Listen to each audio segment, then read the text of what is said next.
ఈ రోజు మనం ఎంతో విశిష్టత రహస్యాలు కలిగిన పూరి జగన్నాథ స్వామి టెంపుల్ గురించి తెలుసుకుందాం. అసలు ఈ ఆలయం ఎవరు నిర్మించారు, ఈ ఆలయం కట్టడానికి ఎంత సమయం పట్టింది, అసలు ఈ ఆలయం ఎవరు తెరిచారు, ఈ గుడి కింది భాగాన గదులలో నాగమదంతో కూడిన నిధి ఉందా, ఇలాంటి మరెన్నో ఇంట్రెస్టింగ్ విషయాలు తెలియాలంటే ఈ వీడియో చివరి వరకు. ఎవరైతే మన ఛానల్ ని ఫస్ట్ టైం చూస్తున్నారో వాళ్ళు వెంటనే మన ఛానల్ ని సబ్స్క్రైబ్ చేసుకుని పక్కన బెల్ ఐకాన్ ఆన్ లో పెట్టుకోండి. ఈ వీడియో మీకు నచ్చినట్లయితే లైక్ చేయండి, మీ ఫ్రెండ్స్ కి షేర్. ఈ వీడియో ఎలా ఉందో కింద కామెంట్. అసలు ఈ పూరి జగన్నాథ ఆలయం ఎలా ఏర్పడిందంటే, కృష్ణుడు మరణించినప్పుడు అర్జునుడు కృష్ణుడిని దహనం చేసినప్పటికీ కృష్ణుడి గుండె కొట్టుకుంటూనే ఉంటుంది. అప్పుడు కృష్ణుడు కాశీలోని గంగా నదిలో కలిపేస్తాడు. అలా ఆ గుండె పూరిలో ఒక విగ్రహం లాగా వెలిసింది. అక్కడ జగన్నాథ ఆలయం నిర్మించారు. పూరి జగన్నాథ టెంపుల్ ని గజత కేసరి అనే రాజు 949లో ఈ ఆలయం యొక్క నిర్మాణం మొదలు పెట్టాడు. గజత కేసరి అనే రాజు చనిపోయిన తర్వాత నిర్మాణం ఆగిపోయింది.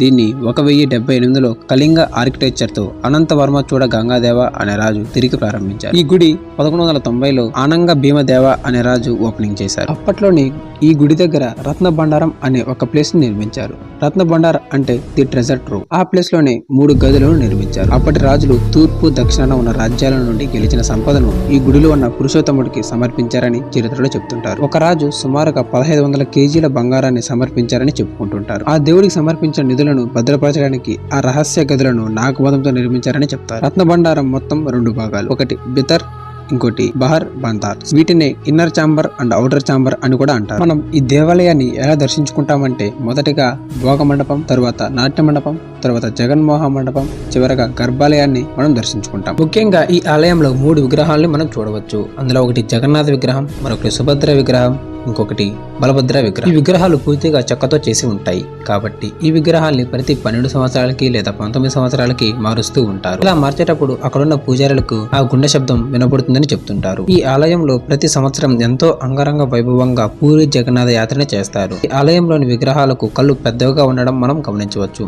అవి ఎందుకంటే సర్వ వ్యాపకత్వానికి మరియు సర్వజ్ఞతకు సంకేతమని మన పురాణంలో చెప్తున్నారు. మామూలుగా అందరూ మొదటి మండపం అయినటువంటి భోగ మండపం నుండి దర్శనానికి వెళుతూ ఉంటారు. ఇంకొందరు 3వ మండపం అయినటువంటి జగన్మోహ మండపం నుండి దర్శనం చేసుకుంటూ ఉంటారు. ఇక్కడే అంటే 3వ మండపం అయినటువంటి జగన్మోహ మండపం కుడివైపున కింది భాగంలో తాళాలు వేసి ఉన్న 3 గదులు కనపడతాయి. అందులో మొదటి గది పేరు బహర్ బందర్, 2వ గది పేరు బిటక్ బందర్, 3వ గది పేరు రత్న బండార్ అని పిలుస్తారు. ఇందులో మొదటి గది అయినటువంటి బహర్ బందర్ ని ఎప్పుడు తెరుస్తూనే ఉంటారు. ఎందుకంటే ఈ గదిలోని స్వామివారికి సంబంధించిన ఆభరణాలు భద్రపరుస్తూ ఉంటారు. అందువలనే ఈ గదిని ప్రతిసారి తెరుస్తూ ఉంటారు. ఇంకా 2వ గది అయినటువంటి బిటక్ బందర్ ని 1978లో ఒడిశా గవర్నమెంట్ తెరిచారు.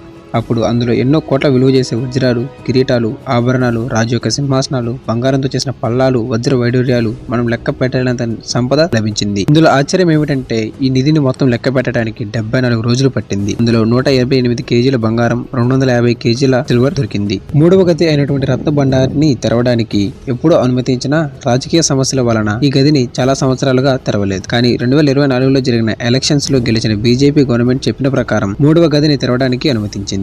కానీ ఆ గది తెరవడానికి 3 తాళాలు అవసరం. అవి ఎక్కడ ఉంటాయంటే, 1 గజపతి రాజవంశీయుల దగ్గర, 2 బందర్ అధికారి దగ్గర, 3 కలెక్టర్ గారి ఆఫీస్ దగ్గర ఉంటాయి. ఇక్కడ సమస్య ఏంటంటే, కలెక్టర్ గారి ఆఫీస్ లో ఉన్న తాళం పోయింది. ఎలాగో బీజేపీ గవర్నమెంట్ మాట ఇచ్చింది కాబట్టి ఇంకొక డూప్లికేట్ కీ ఉందని తెలుసుకొని ఆ డూప్లికేట్ కీ సహాయంతో 64 మంది వెల్ ట్రైన్డ్ ఆఫీసర్స్, అలాగే స్నేక్ క్యాప్చర్స్, ఇంకా ఎన్నో అడ్వాన్స్ టెక్నాలజీ మెషిన్స్ తీసుకొని లోపలికి వెళ్ళడానికి సిద్ధమయ్యారు. ఈ గదిని 14 జూలై 2024న తెరిచారు. తలుపులు తెరవగానే అక్కడ నుండి గబ్బిలాలు బయటకు వచ్చాయని అక్కడికి వెళ్లిన వాళ్ళు చెప్పారు. అలా సంవత్సరాల తర్వాత ఆ గదిని తెరవడంతో లోపల మొత్తం వర్షపు నీళ్లు వలన గోడ చులుగా ఊడిపోయి ఉంది అని చెప్పారు. అందరూ అనుకున్న విధంగానే ఆ గదిలో ఎన్నో కోట్ల విలువ చేసే వజ్ర వైడూర్యాలు, ఇంకా ఎన్నో బంగారు పల్లాలు, మరి ఎంతో బంగారం ఉందని చెప్పారు. బంగారం మొత్తం ఒక పెద్ద పెద్ద బాక్సుల్లో తరలించారు. బంగారం మొత్తం మరికొన్ని రోజుల్లో ఎంత ఉంది అనేది లెక్క వేసి చెప్తారు. ఇక్కడ మరొక ఆసక్తికరమైన విషయం ఏమిటంటే, అక్కడికి వెళ్లిన వాళ్ళు ఏం చెప్తున్నారంటే, ఇక్కడ రహస్యమైన గది ఇంకొకటి ఉందని చెప్తున్నారు. ఈ 3వ గదిలోనే ఇంత నిధి ఉందంటే ఆ రహస్యమైన గదిలో ఇంకా ఎంత నిధి ఉంటుందో. కానీ ఆ రహస్యమైన గదిని తెరవాలంటే చాలా మంది భయపడుతూ ఉన్నారు. ఎందుకంటే ఆ గది చూడడానికి మొత్తం నాగబంధంతోనే ముడిపడి ఉంది. ఆ గది తలుపులు కూడా మొత్తం నాగుపాము శిలలతో నిర్మించి ఉంది. ఆ గది దగ్గరికి వెళ్తే పాము బుసలు కొడుతున్న శబ్దం వినపడుతూ ఉన్నాయి. అక్కడ జరిగిన పరిణామాలు వాళ్ళను భయపెట్టేశాయి. అందుకే ఆ గదిని తెరవడానికి ఎవరు సాహసం చేయలేదు. ఇంతేకాదు, ఈ ఆలయంలో ఇంకా మరెన్నో రహస్యాలు దాగి ఉన్నాయి. అందులో ఆలయ గోపురం కూడా ఒక రహస్యమే. ఏంటంటే ఆలయ గోపురం నీడ భూమి మీద పడదు. సుదర్శన చక్రం ఎటువైపు చూసినా నిన్ను చూస్తున్నట్టే ఉంటుంది. ఇదొక విశేషం. అలానే ఆలయంలో ఉన్నంతసేపు కూడా సముద్ర శబ్దాలు అనేవి మనకు వినిపించవు. కానీ అడుగు బయట పెట్టగానే ఆ సముద్ర అలలు శబ్దాలు వినిపిస్తాయి. అలాగే ఆలయం పైనుండి పక్షులు ఎగరవు. ఆలయం పైన జెండా ఏ డైరెక్షన్ నుండి గాలి వస్తుందో దానికి ఆపోజిట్ డైరెక్షన్ లో జెండా ఎగురుతుంది.